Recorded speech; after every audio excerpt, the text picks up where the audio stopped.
اعوذ باللہ من الشیطان الرجیم بسم اللہ الرحمن الرحیم رب اشرح لی صدری ویسر لی امری واحلل عقدۃ من لسانی یفقہوا قولی۔ آج ہم پارہ نمبر 6 کا آغاز کرنے جا رہے ہیں۔ اس سے پہلے کل کا سوال پارہ نمبر 5 سے، کل کا سوال بہت سارے جوابات لے کر آیا۔ میں نے آپ سے پوچھا تھا طاغوت کسے کہتے ہیں اور وہ کون سی چیز ہے جس کو ہم اللہ کو چھوڑ کے ماننے لگتے ہیں یا بندگی کرنے لگتے ہیں۔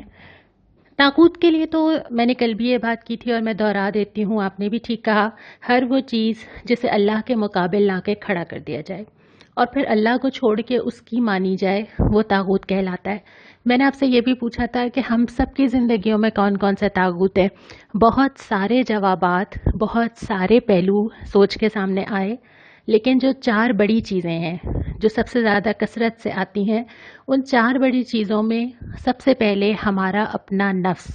اس زمین پہ سب سے زیادہ بندگی جس چیز کی جاتی ہے وہ انسان کا اپنا نفس ہے۔ میری مرضی، میری پسند، ممکن ہے میں یہ مانتی نہ ہوں، ممکن ہے کہ میں دوسرے لوگوں کو کہتی ہوں، یہ بھی ہو سکتا ہے کہ میں اپنی زندگی کی بہت ساری چیزوں کی ذمہ دار بہت سارے لوگوں کو ٹھہراتی ہوں، لیکن جو اصل چیز ہے جو مجھے آگے بڑھنے نہیں دیتی وہ سب سے پہلے میرا اپنا نفس ہے۔ میں اپنی پسند کو، اپنے رجحان کو، اپنی ترجیحات کو لا کے کھڑا کر دیتی ہوں۔ دوسری جو چیز تھی وہ غیر اسلامی نظام یا حکمران جو اللہ کی راہ پہ چلانے کے بجائے میرے لیے دوسری راہ پہ چلنا آسان کر دیں۔ جب یہ ہو کہ میں نیکی پہ چلنا چاہ رہی ہوں لیکن میرے آس پاس کا ماحول مجھے سپورٹ نہ کر رہا ہو، یہ بھی طاغوت کی ایک شکل ہے۔ اس کے بعد یہ کہ زمانہ یا لوگ یا باء اجداد یا رشتہ دار یا خاندان، کوئی کیا کہے گا، کوئی کیا چاہتا ہے، یہ ساری چیزیں بھی طاغوت بن کر ہمارے سامنے کھڑی ہو جاتی ہیں۔ اور اگلی چیز یہ کہ شیطان، جو کہ موقع کی تلاش میں ہوتا ہی ہے، اور یہ بھی ہو سکتا ہے کہ ہر دن کا طاغوت الگ ہو، ہر مہینے کا الگ ہو، زندگی کے ہر فیز کا الگ ہو، تو اپنے اپنے طاغوت کو پہچاننا اور اس سے لڑنا بہت اہم ہے۔ ہم آتے ہیں پارہ نمبر 6 کے اوپر۔ پارہ نمبر 6 کی جو پہلی ہی آیت ہے کہ اللہ نہیں پسند کرتا کہ آدمی بدگوئی پہ زبان کھولے الا یہ کہ وہ حق پر ہو، یعنی اللہ تعالیٰ انسان کو یہ گنجائش دیتا ہے کہ اگر کوئی میرے ساتھ بدگوئی کرے تو میں اس کو ویسے ہی جواب دوں، لیکن بہتر رویہ کیا ہے؟ درگزر۔ اور اس سے بہتر رویہ کیا ہے؟ جواباً بھلائی کر جانا۔ اختیار موجود ہے، کسی کے ساتھ زیادتی ہوئی ہے، اس کو اختیار ہے کہ وہ اس کو رفع کرے، لیکن اگر وہ احسان کا رویہ اختیار کرے، وہ اپنی ذات سے صرف خیر پھیلائے، تو اللہ کے نزدیک یہ زیادہ محبوب ہے اور اللہ سے قریب ہونے کا ذریعہ ہے۔ اس کے بعد ایک نقطہ بتایا گیا کہ کفر اور ایمان کے درمیان کی راہ نکالنا یہ ممکن نہیں ہے۔ یا تو انسان کافر ہے یا تو انسان مومن ہے، اور اگر وہ دونوں چیزوں کے درمیان کچھ یہاں سے کچھ وہاں سے لیتا ہے تو یا تو وہ کفر سے قریب چلا جاتا ہے یا وہ نفاق کے قریب چلا جاتا ہے، کیونکہ اسلام تو نام ہی اس چیز کا ہے کہ اپنے آپ کو مکمل طور پہ سپرد کر دیا جائے۔ تو اپنی زندگی کا کچھ حصہ اللہ کی اطاعت سے بچا لینا مومن کا کام نہیں ہے۔ یہ بھی فرمایا گیا، جو ہم نے پہلے سے پارے میں بھی یہ بات پڑھی تھی، کہ اللہ تعالیٰ دلوں پہ ٹھپا لگا دیا کرتا ہے، اور بنی اسرائیل سے جو اللہ تعالیٰ نے امامت کا منصب لیا، وہ پہ در پہ سازشیں، پہ در پہ انکار، بار بار ایسی باتیں کرنا، تو اللہ تعالیٰ نے پھر آخر میں ان سے مایوس ہو کے ان کے دل پہ ٹھپا لگا دیا، جس سے مجھے اور آپ کو خبردار رہنا چاہیے۔ ہم نے کل یہ بھی پڑھا تھا کہ جب بندہ توبہ کے بعد بار بار غلطیاں کرتا ہے تو پھر اللہ اس کا موقع چھین لیتا ہے، یا جب بندے کے ہدایت دی جاتی ہے اور وہ ہدایت پہ ریئیکٹ نہیں کرتا یا ہدایت کو خوش دلی سے قبول نہیں کرتا، تو اللہ تعالیٰ پھر وہ ذریعہ بھی اس سے لے لیتا ہے۔ پھر یہ فرمایا کہ تمام انبیاء، بہت سارے انبیاء کا نام لیا اور یہ بتایا کہ وہ سارے کے سارے ایک ہی کام لے کر آئے تھے، اللہ کی طرف بلانا، اور یہی کام ہمیں بھی کرنا ہے جو اللہ کے نبی صلی اللہ علیہ وسلم کے بعد ہم سے کہا گیا۔ ہم اس سے پہلے پڑھ چکے ہیں کہ تم وہ بہترین امت ہو جسے نیکی کا حکم دینا ہے اور برائی سے روکنا ہے، تو یہ کام ہمیں بھی کرنا ہے تاکہ لوگ ہمارے خلاف حجت نہ دیں۔ ایسا نہ ہو کہ اس وقت میں اور آپ تو قرآن سمجھ رہے ہیں لیکن میرے گھر میں کام کرنے والی مجھے کہے کہ مجھے آپ نے کبھی نہیں بتایا، جس سے میری روز ملاقات ہوتی ہے، میرے وہ رشتہ دار جن سے میرا ملنا ہوتا ہے، کہیں وہ نہ مجھ سے کہیں کہ ہمیں تو کبھی قرآن سننے کی دعوت نہیں دی، میرے وہ پڑوسی جو میرے بالکل ساتھ والے گھر میں رہتے ہیں، کہیں وہ تو کھڑے نہیں ہو جائیں گے میرے خلاف کہ ہم تو ساتھ ہی تھے، ہمیں تو کبھی نہیں بتایا۔ تو ایسا نہ ہو کہ کوئی ایسا شخص ہو جو قیامت کے دن میرے خلاف کھڑا ہو جائے اور مجھے حجت کے طور پہ پیش کرے کہ اس نے مجھے نہیں بتایا تھا۔ تو اس وجہ سے ضروری ہے کہ جتنے بھی لوگوں کو میں جانتی ہوں، میرا رابطہ ہے، میرے کانٹیکٹس ہیں، ان سب تک میں جو نیکی مجھ تک پہنچی ہے میں آگے پہنچانے والی بن جاؤں۔ اور یہی کام انبیاء نے بھی کیا تھا نا، ہر دائرے میں لوگوں کو پکارا تھا۔ اس کے بعد ایک اور ہدایت یہ فرمائی گئی کہ دیکھو دین میں غلو نہ کرنا۔ یہ ٹاپک دوبارہ آگے آئے گا، ہم وہاں پہ بات کریں گے کہ غلو کیا ہوتا ہے۔ اس کے بعد قرآن ایک دلیل روشن، یعنی جو قرآن تمہیں دیا گیا یہ تمہیں ہر قسم کی ہدایت دینے کے لیے موجود ہے اور تمہارے لیے بہت بڑی رحمت ہے۔ اور واقعتاً ابھی ہم جب قرآن پڑھ رہے ہیں تو ابھی تو ہم بہت مختصر پڑھ رہے ہیں، لیکن ہر آیت ایک نیا ہی مطلب سکھاتی ہے۔ ہر آیت بار بار ایسا لگتا ہے کہ میری ہی زندگی کے اوپر تبصرہ کر رہی ہے۔ اور اس کے بعد بہت پیار سے فرمایا کہ جو اللہ کی پناہ میں آنا چاہے گا زندگی کے کسی فیز میں، کسی مومنٹ میں، کسی وقت پہ، جو اللہ کی پناہ میں آنا چاہے گا اللہ اس کو اپنی رحمت اور فضل کے دامن میں لے لے گا۔ جیسے مائیں سمیٹ لیتی ہے نا، اللہ تعالیٰ تو موجود ہے۔ جب انسان پلٹے گا اللہ اس کو نہ صرف اپنے دامن میں لے گا بلکہ اللہ اس کے لیے ہدایت پہ چلنا آسان بھی کرے گا، لیکن شرط یہ ہوگی کہ فرسٹ سٹیپ خود لینا ہوگا، آنا ہوگا، پلٹنا ہوگا، اللہ کے پاس آنا ہوگا، اللہ سے مانگنا ہوگا، پھر اللہ تعالیٰ چیزیں جیسے آسان کرے گا کہ انسان حیران رہ جائے گا۔ اس کے بعد ہم آتے ہیں پارہ نمبر 6 کے دوسرے ربع پہ۔ یہاں سے سورہ مائدہ، وہی بھی مدنی ہی صورت ہے اور اس میں بھی بہت سارے احکامات آ رہے ہیں۔ سورہ مائدہ سے ہم آغاز کرتے ہیں۔ پہلی ہی آیت، کیونکہ اس صورت میں بہت سارے احکامات کا ذکر ہے، تو پہلی ہی آیت ہے بندشوں کی پوری پابندی کرو۔ وہ چیزیں جو دین حلال و حرام کی تمہیں بتاتا ہے، جو قاعدے بتاتا ہے، جو سزائیں بتاتا ہے، جو احکامات بناتا ہے، ان کو پورا فالو کرنا ہے، تبھی تم وہ خیر پا سکو گے جو دین لے کر آیا ہے۔ اگلا نقطہ یہ کہ خدا پرستی کے شاعر کو بے حرمت نہ کرو۔ ہر دین کے شاعر ہیں۔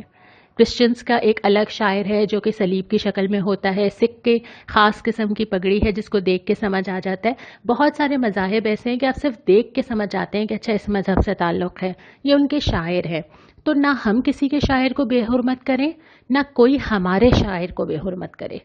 تو اس میں اس بات کا خیال رکھنا بہت ضروری ہے کہ ہم دوسروں کے مذہبی عقائد کا بھی احترام کرنے والے ہوں،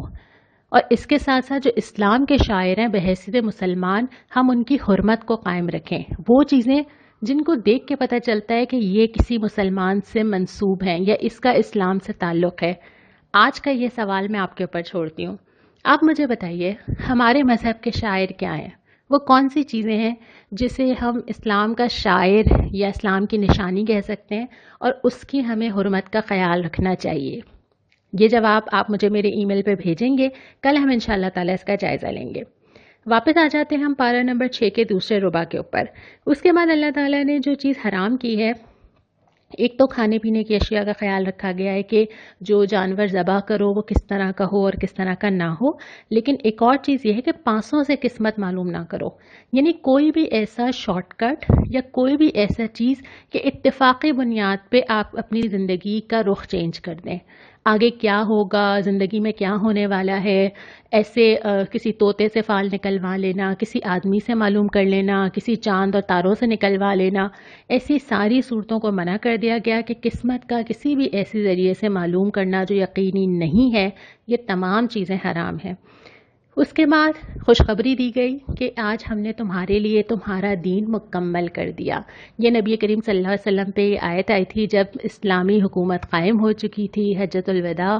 پہ موجود تھے، قرآن نازل ہو چکا تھا، تو اللہ تعالیٰ نے یہ خوشخبری دی تھی کہ ہم نے تمہیں مکمل دین دے دیا ہے، اب تمہیں مزید کسی ہدایت کی، کسی پہلو پہ رہنمائی کی ضرورت نہیں ہے، اور یہ مکمل دین قرآن کی شکل میں ہمارے پاس ہے۔ اس کے بعد وضو اور غسل کا حکم آتا ہے کہ اس کو اہتمام کیا جائے، اور ایک اور جملہ آتا ہے کہ عدل جو ہے وہ تقوی سے قریب کرنے والی بات ہے،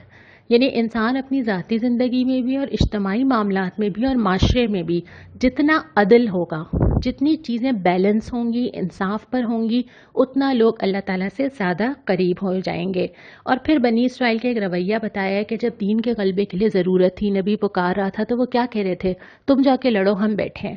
یعنی جب اللہ کے دین کو ضرورت ہے اور اللہ کا دین غالب نظر نہیں آ رہا، ابھی تو ہم نے بہت مختصر سا جائزہ لیا ہے قرآن کا، لیکن جب ہم پورا قرآن پڑھیں گے تو ہمیں اندازہ ہوگا کہ ہماری زندگی کا بہت بڑا حصہ قرآن کی تعلیمات کے اکارڈنگ نہیں ہے۔ تو اگر دین غالب نہیں ہے اور دین کو ضرورت ہے، اور حضور صلی اللہ علیہ وسلم نے بشارت دی اس شخص کے لیے جو اس وقت سنت کو زندہ کرے گا جب سنتیں مٹ چکی ہوں گی، تو اس وقت کوئی شخص یہ کہے کہ میں بیٹھی ہوں کوئی اور کر لے، کوئی جائے اور اسلام لے آئے، کوئی جائے اور ہدایت کر دے، یہ رویہ دین سے محبت کرنے والوں کا نہیں ہوتا۔ تو یہاں پہ اس کا ذکر کیا گیا۔ تیسرا جو ربا ہے، تیسرا ربا بنیادی طور پہ انسانی جان کی حرمت کے بارے میں، پہلے آدم کے 2 بیٹوں کا قصہ ہے، اور اس کے بعد یہ فرمایا کہ ایک انسان کو قتل کرنا گویا پوری انسانیت کو قتل کرنا ہے، اور اسی پہ قیاس کر کے ایک انسان کی جان بچانا گویا پوری انسانیت کی جان بچانا ہے۔ اور اسی وجہ سے پھر ہدایت کی گئی کہ زمین پہ کوئی فساد نہ پھیلائے، اور اگر کوئی پھیلائے تو اس کو سخت سے سخت سزا دی جائے۔ پھر اللہ تعالیٰ نے فلاح کے 3 راستے بتائے ہیں کہ امید ہے کہ تم فلاح پالو گے اگر نمبر 1 اللہ کا خوف رکھتے ہو، اللہ کا تقوی رکھتے ہو، نمبر 2 اللہ سے قریب ہونے کے راستے تلاش کرو، اور یہ بہت سارے راستے قرآن میں ہیں، اس میں قیام اللیل ہے، اس میں عبادات ہیں، اس میں دعا ہے، اس میں انفاق ہے، خاموشی سے کی جانے والی نیکیاں ہیں، اور اس کے بعد اللہ کی راہ میں جد و جہد کرو، اللہ کے دین کو قائم کرنے کے لیے اپنے جان، اپنا مال، اپنا وقت، اپنی صلاحیت، سب چیزیں اللہ کے لیے لگاؤ۔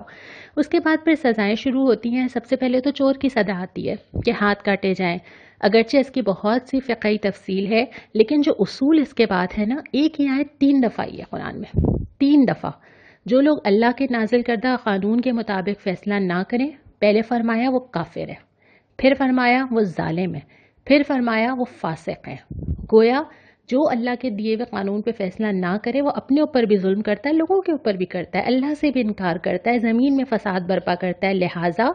خدا کے نازل کردہ قانون کے مطابق فیصلے کرو اور اپنی خواہشات کی پیروی نہ کرو۔ پارہ نمبر 6 کا جو آخری ربا ہے، یہ شروع ہوتا ہے ان لوگوں کے نام کے ساتھ جو اللہ سے محبت کرتے ہیں اور جن سے اللہ محبت کرتا ہے۔ بہت ہی خوش نصیب وہ لوگ ہوں گے اللہ تعالیٰ جن کو اپنا محبوب قرار دیتا ہے۔ اور ان کی جو صفات بیان کی گئی ہیں، 2 آیات ہیں 56 اور 57۔ اس میں ہے کہ یہ وہ لوگ ہوتے ہیں جو مومنوں پہ نرم ہوتے ہیں، یعنی مومنوں کو ان سے خیر ملتا ہے، آسانیاں دینے والے ہوتے ہیں، محبت کرنے والے ہوتے ہیں، لیکن کفار پر سخت ہوتے ہیں۔ دین سے باغی لوگوں کے ساتھ وہ نرمی، وہ کمپرومائز مطلوب نہیں ہے، تو کفار پہ سخت لیکن مومنین پہ نرم ہوتے ہیں، اللہ کے آگے جھکنے والے ہوتے ہیں، نماز اور زکوٰۃ کو قائم کرنے والے ہوتے ہیں، کسی ملامت کرنے والے سے ڈرتے نہیں ہیں۔ جب آپ دین کے راستے پہ چلتے ہیں تو obviously آپ کو دونوں طرح کے ریئیکشنز ملتے ہیں، کچھ لوگ ہوتے ہیں جو آپ کو سپورٹ کرتے ہیں اور کچھ لوگ ہوتے ہیں جو آپ کو ملامت کرتے ہیں، تو کسی ملامت کرنے والے سے نہیں ڈرتے، اللہ کی راہ میں جد و جہد کرتے ہیں، کوشش کرتے ہیں، اللہ کے لیے جو ان کے پاس ہوتا ہے اس کو لگا دینے کی کوشش کرتے ہیں، مال، جان، صلاحیت، وقت، ہر چیز جو ان کو اللہ نے نعمتیں دی ہیں اس میں اللہ کا حصہ نکالتے ہیں۔ اور پھر یہ کہ جو ان کے دوست ہوتے ہیں، یعنی جن لوگوں میں وہ رہنا پسند کرتے ہیں، جن لوگوں کو وہ اپنا دوست رفیق بناتے ہیں، وہ اللہ، رسول اور اہل ایمان ہوتے ہیں۔ اور اس کے بعد نبی کریم صلی اللہ علیہ وسلم کو مخاطب کر کے فرمایا، اے پیغمبر، جو آپ پر نازل کیا ہے وہ دوسروں تک پہنچا دیں، اور یہی ہم سب کے لیے بھی ہے کہ کوئی اچھی بات جو مجھ تک پہنچے وہ میں بہت سارے لوگوں تک پہنچا دوں تاکہ وہ میرے لیے صدقہ جاریہ بنے۔ ایون اگر آپ یہ اس وقت آڈیو بھی سن رہے ہیں اور آپ کو کسی نہ کسی نے پہنچائی ہے تو وہ اس کا صدقہ جاریہ ہے، لیکن آپ جتنے آپ کے کانٹیکٹس ہیں وہ سارے موجود ہیں جن کو آپ کسی بھی گروپ کی شکل میں بنا کے اس آڈیو کو فارورڈ کر سکتے ہیں، اور یہ آپ کا صدقہ جاریہ ہے۔ کوئی حدیث، کوئی اچھی بات ہمیں لگے اور ہم اس کو لوگوں کو فارورڈ کر دیں، لوگوں کو بتا دیں، لوگوں کو قرآن پڑھنے پر موٹیویٹ کر دیں، یہ وہ صدقہ جاریہ ہے جو کہ شاید کر کے ہم بھول بھی جائیں گے، لیکن جب اللہ تعالیٰ نیکیاں نکال کے لائے گا نا تو یہ چھوٹی چھوٹی چھوٹی نیکیاں، اور ہم نے کسی کو بتایا، اس نے کسی اور کو بتایا، تو یہ ایسے ملٹیپلائی ہو کے واپس آئیں گی جس وقت ہمیں اس کی ضرورت ہوگی کہ ہم خود حیران ہو جائیں گے۔ تو کسی بھی نیکی کو چھوٹا نہ سمجھا جائے، اور جو نیکی، جو اچھی بات پہنچے وہ بھلائی ضرور دوسروں کو دی جائے۔ اور آخر میں 2 چیزوں کا ذکر ہے کہ دین سے گمراہ ہونے میں یا راستے سے ہٹ جانے میں 2 بڑے فیکٹرز ہو سکتے ہیں۔ پہلا یہ ہوتا ہے کہ آپ دین میں غلو کر جائیں. غلو یہ ہوتا ہے کہ کسی چیز کی پلیسنگ کو غلط کر دینا. جو حلال ہے اس کو حرام کر دیا، جو حرام ہے اس کو حلال کر دیا، جو چھوٹی سی چیز تھی اس کو اتنا بڑا بنا دیا، اور جو بڑے بڑے گناہ تھے ان کو اتنا ہلکا کر دیا. یہ ساری چیزیں جو ہیں یہ دین کو عدل سے ہٹانا ہے. یعنی کسی بھی چیز کو ہم اتنا زیادہ بڑھا لیں. اسی طرح اللہ کے نبی صلی اللہ علیہ وسلم سے محبت کو بھی، جہاں پہ یہ ذکر آیا ہے وہاں پہ حضرت عیسیٰ ابن مریم کو خدا کا بیٹا بنانے کا ذکر ہے کہ لوگوں نے محبت میں کیا نا، نبی سے محبت ہی تھی نا، لیکن اس نے ان کو کس درجے کے شرک تک پہنچا دیا. تو جو مطلوب ہے وہ اللہ کے دین سے محبت ہے، اللہ کے نبی کی لائی ہوئی کتاب سے محبت ہے، اللہ کے نبی صلی اللہ علیہ وسلم کے دیے ہوئے نظام سے محبت ہے، اور آپ صلی اللہ علیہ وسلم کی سنت سے محبت ہے، نہ کہ وہ شکلیں جو محبت کے نام پر ہم بنا لیتے ہیں. اور دوسری بات یہ کہ دوسروں کی پیروی. بہت سارے لوگوں کو آئیڈیل بنانے کے بجائے ان شخصیات کو آئیڈیل بنایا جائے جن کو اللہ تعالیٰ نے رول ماڈل کے طور پہ پیش کیا ہے. حضرت ابراہیم کو کیا ہے، نبی کریم صلی اللہ علیہ وسلم کو کیا ہے، حضرت آسیہ کو کیا ہے، اور بہت سارے لوگوں کو قرآن میں کیا ہے. تو لوگوں کی بات ماننے میں اور لوگوں کی پیروی کرنے میں انسان بہت اس بات کا خطرہ ہے کہ سیدھی راہ سے ہٹ جائے. تو ان دونوں چیزوں کا اہتمام کرنا ہے کہ ہمارے اندر یہ دو چیزیں نہ آئیں. اور آخر میں سورہ مائدہ ہی کی ایک چھوٹی سی آیت ہے جو آپ کو بہت آسانی سے یہ دعا یاد ہو جائے گی. آیت نمبر 83 کے اندر ہے، ربنا آمنا فاکتبنا مع الشاہدین، وآخر دعوانا ان الحمد للہ رب العالمین.